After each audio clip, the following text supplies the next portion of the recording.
Ashley. Just a few miles northeast of Carthage and right off Route 66, you'll find a hidden gem called Red Oak 2.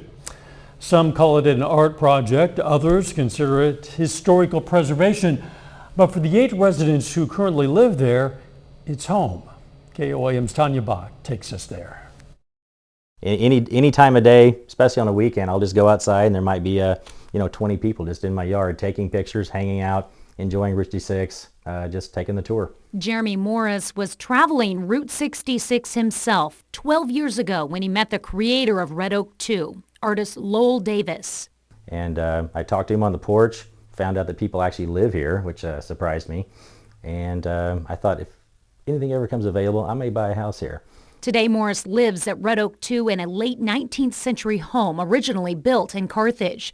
It's dubbed the Parsonage simply because it's next to Davis's working church, where there are music jams on Saturday nights and a service every Sunday. Red Oak 2 is actually a sequel community, about 20 minutes west of the original Red Oak. This cemetery, a church, and a few homes are all that really remains of Red Oak, Missouri, the childhood home of Lowell Davis.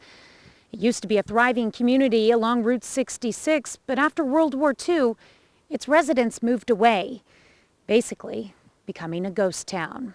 A fate Mr. Davis was not willing to accept. So Lowell decided to, at some point, when he made money off his farm figurines, basically, let's start moving these buildings to my property. I have a whole cornfield that I don't use because I'm not a real farmer, and let's make a farm, let's make a town, and I'll recreate from memory what my town was like, but better. Memories like growing up in the back of his father's general store and attending school in a one-room schoolhouse and outhouses. Back here is one of our 12 outhouses.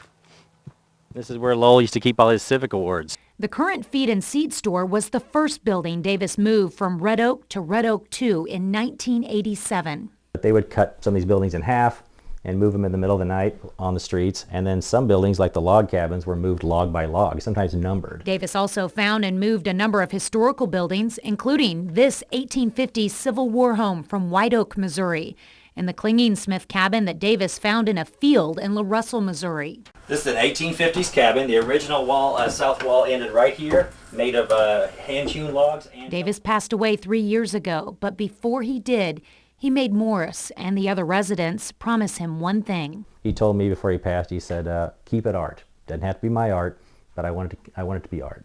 A request to take the baton and continue building Red Oak 2 in the spirit and legacy of Lowell Davis. Reporting along Route 66, Tanya Bach, KOAM News.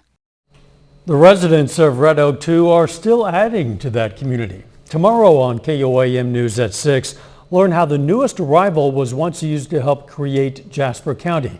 We're also going to learn about Red Oak 2's outlaw connection.